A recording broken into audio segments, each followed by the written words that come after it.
குலதெய்வங்கள் வேறுபடலாம். ஆனா குலதெய்வங்களுக்குன்னு தனி சன்னதி இருக்கிறது இல்ல. ஒரு திறந்த வெளியில, இல்ல நம்மளுடைய ஊர்ல இருக்கக்கூடிய ஒரு பொது வெளியில தான் குலதெய்வங்கள் எப்பவுமே காத்து நிக்கிறாங்க. இப்போ குலதெய்வங்களுக்கு ஏன் வந்து அந்த மேற்கூரையோ, இல்லைன்னா நம்ம வந்து பெருந்தெய்வங்களுக்கு இருக்கிற மாதிரியான அந்த கட்டுமான பணிகளோ இல்லை? இதற்கு பின்னாடியும் எதனாச்சும் வரலாறு உண்டா? உறுதியா மேம். அதாவதுங்க, நீங்கள் என்ன ஒரு விஷயம் புரிஞ்சுக்கணும், நான் நிறைய தடவை சொல்லியிருக்கிறது தான்.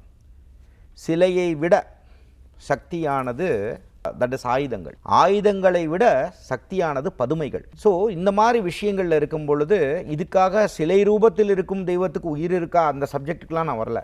மேக்சிமம் எல்லாம் இன்னைக்கு இருக்கக்கூடிய காலங்களில் நான் சொல்கிறது ஒரு 100 இயர்ஸாக, ஒரு 100 வருஷமாக இந்த குலதெய்வத்தோட அவேர்னஸ் நிறைய வந்துடுது. அதே மாதிரி இந்த காலங்கள்லாம் எடுத்துட்டிங்கன்னா முக்காவாசி 75% கோயில்களில் சிலை ரூபத்தில் இருக்குது. ஆனால் இன்றைக்கும் அந்த பண்பாடு விடாமல் அந்த காலங்கள்லேருந்து வைத்திருக்கக்கூடிய பதுமை நிலையில் வைத்திருக்க கோயிலெலாம் போங்க, உங்களை அறியாமலே அப்படி ஒரு சிலுப்போம். அப்படின்னா என்ன, புல்லரிக்கும். இந்த தெய்வத்துக்கு ஒரு துடிப்பு இருக்குங்க. இதெல்லாம் வந்து என்ன காரணம் அப்படின்னா, அந்த பழமை மாறாமல், நல்லா புரிஞ்சுக்கணும். சில குடும்பங்களில் அந்த இடத்துலேருந்தே எடுத்து மேடம், அந்த இடத்துலேருந்தே எடுத்து மண் எடுத்து இன்னொரு இடத்துல கோயில் கட்டியிருக்காங்க. ஆமாம். இருந்தாலும் அந்த மூலத்துக்கு இருக்கக்கூடிய சக்தி, இந்த ஆதி காலத்தில் இருக்கக்கூடிய ஆதி கோயில் இருக்கு பாருங்க, அந்த கோயிலில் இருக்கக்கூடிய சக்தி வந்து இந்த பதுமை கட்டி எடுத்துட்டு போகிற இடங்கள்ல இருக்கான்னா அது குறைவு தான்.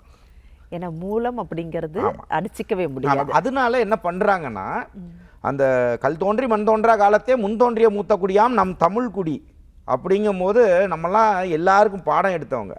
அப்போ அவங்க என்ன பண்ணுறாங்க, இன்னமும் இந்த எல்லாம் கட்டுறவங்க தாங்க நம்ம தமிழர்கள்.